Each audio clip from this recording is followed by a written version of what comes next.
Act 1. The Divergence Point. In October of 1347, 12 Genoese trading ships docked at the Sicilian port of Messina. The few sailors still clinging to life bore mysterious black boils that oozed blood and pus. Within days, the horror they carried would spread across Europe like wildfire through dry grass. The Black Death, Yersinia pestis. In our timeline, it killed between 75 and 200 million people, roughly 60% of Europe's population. Bodies piled in the streets faster than they could be buried. Entire villages vanished, leaving only empty homes and unharvested fields to mark where life once thrived. The living abandoned the dying. Parents fled from children. Priests refused last rites. But here's what history books often omit. We came terrifyingly close to extinction. In the winter of 1348, in the cramped quarters of a Venetian pest house, something happened that almost changed everything. A physician named Guntelle da Foligno was documenting unusual cases, patients whose lungs filled with blood, who spread the disease through mere breath rather than flea bites, pneumonic plague. In our world, these cases remained isolated, burning out too quickly to spread widely. But imagine if they hadn't. Imagine if, in that fetid Venetian hospital, the bacterium underwent one final mutation, a perfect storm of genetic drift that allowed it to spread through the air while maintaining its lethality.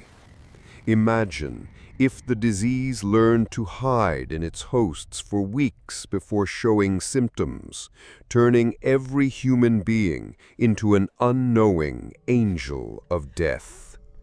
On December 3rd, 1348, our Divergence Point, Gentile da Foligno noted something peculiar in his journal. The pestilence has changed its nature. It no longer requires the bite of vermin. It travels on the very air we breathe. Within 3 months, 90% of Venice was dead. Within a year, there were no safe places left in the known world. Act 2. The Consequences. The plague that wouldn't die reshaped humanity in ways both profound and grotesque. By 1400, the global population had shrunk to less than 50 million souls. But these weren't random survivors. They were the paranoid, the isolated, the ones who understood that other humans had become the enemy. Natural selection favored not the strong or the intelligent, but the pathologically antisocial. Cities, those great achievements of civilization, became architectural nightmares. London rebuilt itself as a series of sealed districts connected by elevated bridges where the wealthy traveled in sedan chairs with leather seals. Paris constructed the quarantine towers, massive stone cylinders where families lived in vertical isolation, goods delivered through elaborate pulley systems, never seeing another human face for years at a time. The church fractured into 1,000 doomsday cults. Some preached that the plague was God's tool to purify the earth. Others claimed humanity itself was the disease. The flagellant orders evolved into something darker, the purifiers, who burned suspected plague carriers alive, believing fire was the only true cleanser. Technology evolved not for exploration or comfort, but for separation. By the 1600s, what should have been the scientific revolution instead became the Great Isolation. Brilliant minds turned to creating sealed environments, elaborate filtration systems, and communication methods that required no human contact. The printing press was perfected not to spread knowledge, but to replace human teachers. The telescope was invented not to study the stars, but to watch neighbors for signs of infection from a safe distance. Language itself changed. Physical proximity became obscene.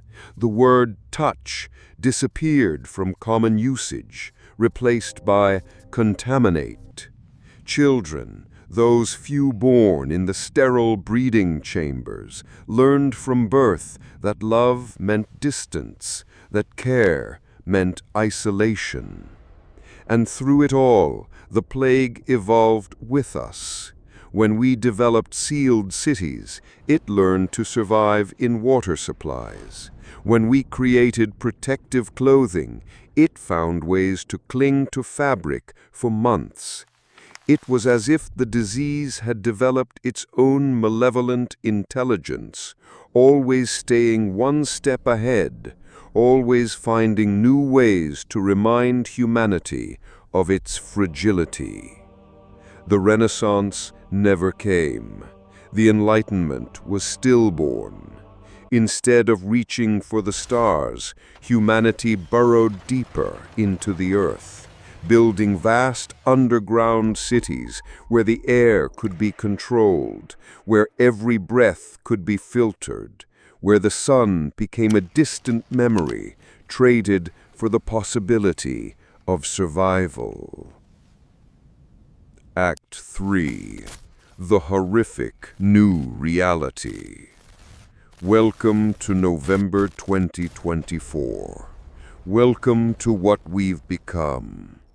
The world population hovers at 400 million, less than the United States alone in our timeline. Humanity exists in 3 distinct castes, evolution accelerated by 7 centuries of plague. The sealed live in the clean zones, hermetically sealed city-states in what were once New York, Tokyo, London. They've been genetically modified over generations, their immune systems grotesquely overdeveloped. Their skin has a translucent quality, blue veins visible beneath paper-thin flesh. They cannot survive outside their sterile environments. They reproduce through artificial wombs, having lost the ability to give birth naturally. Love to them is a digital concept, relationships conducted through screens, intimacy achieved through neural links. They haven't breathed unfiltered air in 300 years. The carriers form the middle caste, humans who've achieved a horrific symbiosis with the plague. They're infected but don't die, their bodies serving as living incubators for the disease.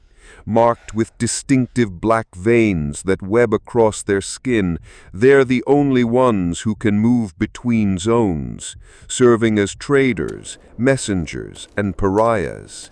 They're sterile, their reproduction impossible, their numbers maintained only through new infections that either kill or transform. They speak of the plague as a living thing, claim to hear its whispers, to understand its will. And then there's the ferals, those who fled underground centuries ago, evolving in darkness. They've devolved, or perhaps evolved differently. Blind, pale things that communicate through clicking sounds, their lungs adapted to process the toxic air of the deep places. They worship the plague as a god, leaving offerings of flesh at the ventilation shafts that connect their world to ours. The clean zones themselves are monument to human paranoia.